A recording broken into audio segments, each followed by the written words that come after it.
मध्य प्रदेश विधानसभा चुनाव के लिए भारतीय जनता पार्टी ने 39 प्रत्याशियों की दूसरी सूची जारी कर दी है और इस लिस्ट में 3 केंद्रीय मंत्री समेत 7 सांसदों को विधानसभा का टिकट दिया गया। केंद्रीय मंत्री नरेंद्र सिंह तोमर को मध्य प्रदेश की दिमनी सीट से प्रत्याशी बनाया गया।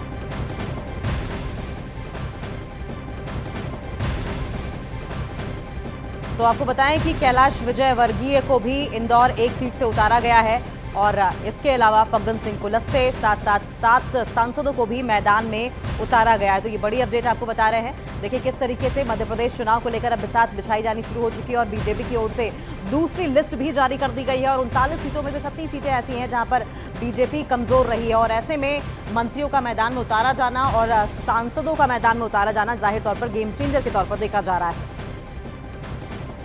ये अद्भुत है, अभूतपूर्व है और इसने भारतीय जनता पार्टी की महाविजय को सुनिश्चित कर दिया है। हमारे सारे दिग्गज चुनाव लड़ेंगे। परेशान तो कांग्रेस है, परेशान है, कुछ समझ में नहीं आ रहा उनको हो क्या रहा है, इसलिए बौखलाहट में ऐसी बातें कर रहे हैं। भाजपा निरंतर विजय के पथ पर आगे बढ़ती जा रही है।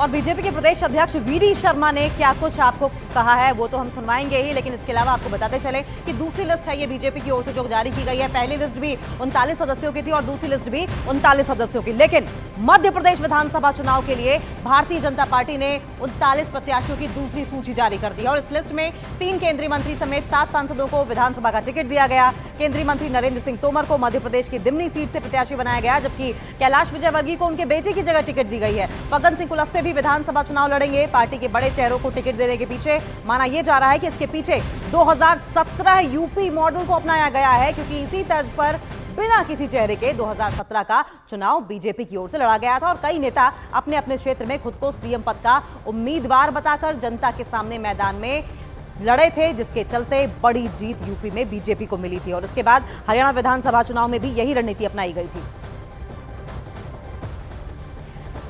तो ये बड़ी अपडेट आपको बताएं, सूत्रों के हवाले से बड़ी खबर ये आ रही है कि अब की बार जो चुनाव का मॉडल मध्य प्रदेश में बीजेपी की ओर से अपनाया गया है वो पहले यूपी और हरियाणा में भी अपनाया जा चुका है। न्यूज़ 18 के यतेंद्र शर्मा की ओर से ये खबर है और हरियाणा में भी सीएम चेहरा नहीं था, यूपी में भी नहीं और एमपी में भी नहीं दिखाई दे रहा है।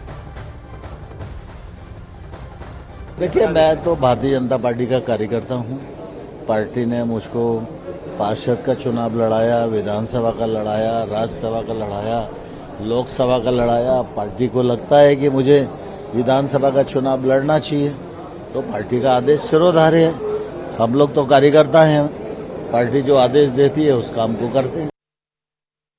जो भारतीय जनता पार्टी का निर्णय है, जो कि मुझे विधानसभा प्रत्याशी बनाया गया, इसलिए आप मुझसे बात कर रहे हैं, इसलिए मैं बेहद खुश हूँ पार्टी के इस निर्णय से और पार्टी ने मुझ पर विश्वास किया, इस बात के लिए मैं ज्यादा खुश हूँ। एक कार्यकर्ता के रूप में पार्टी के विश्वास पर मैं खरी उतरूंगी। और रही बात किसी भी कांड की या किसी भी विषय की, हमारे नेतृत्व हैं, उन्होंने इसके लिए जवाब दिया है और इसके लिए जो भी कर सकते हैं उन्होंने किया।